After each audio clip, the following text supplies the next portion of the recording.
Hey gamers, Maniac here with GameAccess.net in 4K HDR. This is the Mass Effect Legendary Edition for the Xbox One and Xbox Series X. Yep, there it is. All three games remastered for 4K HDR on the consoles that support it and televisions that support it, of course. But take a good look at this game. Developed by BioWare, published by Electronic Arts. Remastered with, I think, almost all of the DLC. There was like one piece of DLC they couldn't include. They might release it later on, I don't know, but I don't think they can. They said they lost the source code to it or something.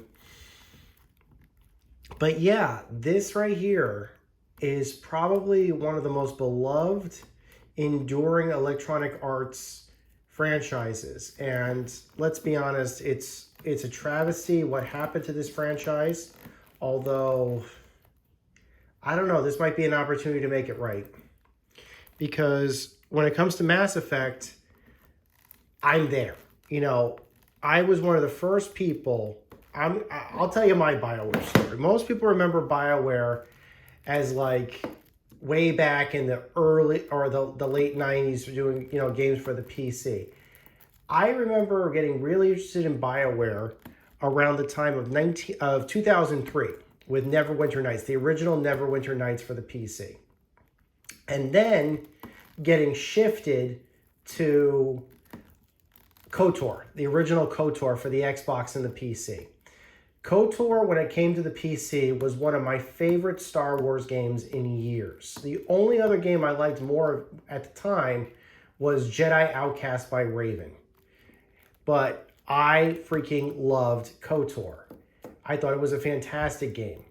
And then they followed up with like, well, we're going to start doing, you know, we have this, because I felt they had this immersive RPG system in place that was just really, really well to navigate. And I'm sorry, I just can't seem to open this. But let me continue. They had this immersive RPG system in place that was perfect for telling an interactive story that could adjust to your choices and give you options for how you want the story to play out. Insert KOTOR reference here, obviously. You could pick more than just light side versus dark side. You could pick your history. You could pick how you want to interact with characters if you want a love interest. You could pick how you want to interact with your coworkers and how you want your coworkers in the party to, you know, to interact and stuff like that. I thought the characters themselves were very interesting concepts. Yeah. And while I remember playing the original KOTOR on the Xbox, I played it first on the PC, and I remembered not really being super interested in playing it on the Xbox until KOTOR 2 came out, because once again, KOTOR 2 was going to get an Xbox release first, and I couldn't wait. Now, KOTOR 2, you can make your references about that. I think it's gotten a bit of a re-evaluation over the last few years, especially given the fact that a lot of people have, how do I put this? They've reevaluated, especially since the mod scene kind of took over and tried finishing the game that was, you know, that couldn't make it the release date with what the developers originally intended. But that's not a BioWare. That's not BioWare's game. I don't think it's BioWare's game, so I'm not going to put it with that list. But let's move on. Jade Empire took just a completely different type of inspiration. You know, the kung fu, kung fu Asian mythology, and added a real-time fighting system. It was still an RPG, but it was a real-time RPG. And I said to myself, wow, what if they could actually, you know, KOTOR was turn-based. But I thought to myself, wow, what if they could make or somehow blend a sci-fi story and tell it just as well as, the, you know, and have the action just as well as if they could take Jade Empire. Now, I like Jade Empire. And I said to myself, what if they could take Jade Empire's story and blend it perfectly with, you know, a real-time fighting system. And then, and I think it was X06 2006, Mass Effect was announced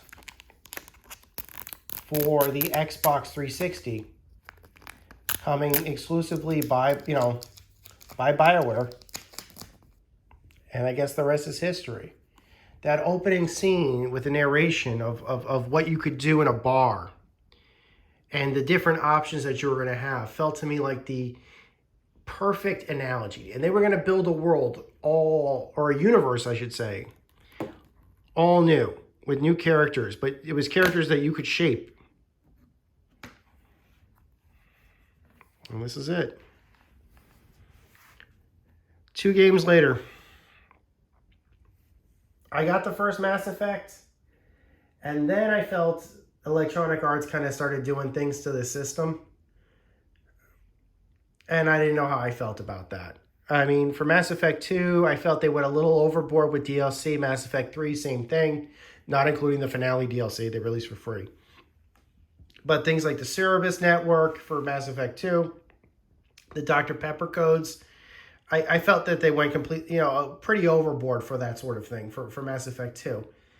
But from what I was told, people loved Mass Effect 2 better than Mass Effect 1. And I actually really liked Mass Effect 1. I felt the gameplay was a little clunky, but from what I was told by this, they improved it. And it was basically, it was perfectly fluid by the time of Mass Effect 3, when the demo was released.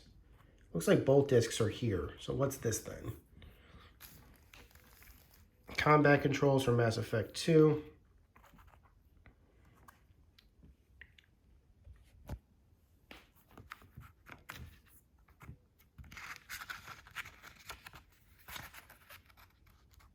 And that's something you're not going to be seeing.